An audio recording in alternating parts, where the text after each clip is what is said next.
ગઈકાલે રાત્રે ભાવનગરના સુભાષનગર વિસ્તારમાં અસામાજિક તત્વોનો આતંક જોવા મળ્યો હતો।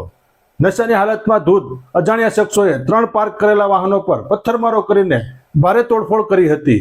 નમસ્કાર દર્શક મિત્રો, બી ન્યૂઝમાં આપનું સ્વાગત છે। હું છું પ્રવીણસિંહ।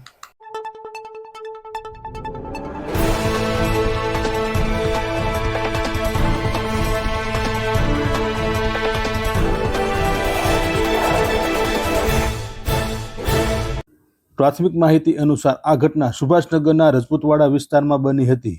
રાત્રિના સમયે કેટલાક શંકાસ્પદ અને નશાખોર તત્વોએ રસ્તા પર પાર્ક કરેલી 3 ગાડીઓના કાચ પથ્થરમારા દ્વારા તોડી નાખ્યા હતા। આ ઘટના બાદ વિસ્તારમાં થોડા સમય માટે ભયનો માહોલ છવાઈ ગયો હતો અને સ્થાનિક રહીશોમાં ચિંતા વ્યાપી છે। હજુ સુધી આ તોડફોડ પાછળનું ચોક્કસ કારણ સ્પષ્ટ થયું નથી। શું આ કોઈ વ્યક્તિગત અદાવતનું પરિણામ હતું કે પછી નશાની હાલતમાં કરવામાં આવેલી અંધાધૂંધ તોડફોડ હતી તે અંગે તપાસ હાલ પોલીસ દ્વારા શરૂ કરવામાં આવી છે। ઘટનાની જાણ થતાં જ પોલીસ ઘટના સ્થળે પહોંચી હતી અને તાત્કાલિક કાર્યવાહી હાથ ધરી હતી। પોલીસે આસપાસના સીસીટીવી ફૂટેજ તપાસવાનું શરૂ કર્યું છે જેથી આરોપીઓને ઓળખી શકાય। આ ઉપરાંત સ્થાનિક લોકોને પણ અપીલ કરવામાં આવી છે કે જો તેમની પાસે આ ઘટના અંગે કોઈ માહિતી હોય તો તેઓ તાત્કાલિક પોલીસનો સંપર્ક કરે। રફીકભાઈ કલાણીયા, કયો વિસ્તાર છે અને શું બનાવ બન્યો? સુભાષનગર રજપૂતવાડામાં શું બનાવ બન્યો? આપણે 3 ઇકોને અલગ અલગ જગ્યાએ ઈટડાથી કાચ ફોડવામાં આવ્યા છે। કેટલાનું નુકસાન હશે? એક ગાડીનો કાચ ગણીએ તો 7,500 રૂપિયાનો થાય। હવે ત્રણેયનો ગણીએ ને તો 20,000 ની આજુબાજુ થઈ જાય। આ કોના દ્વારા તોડવામાં આવ્યું?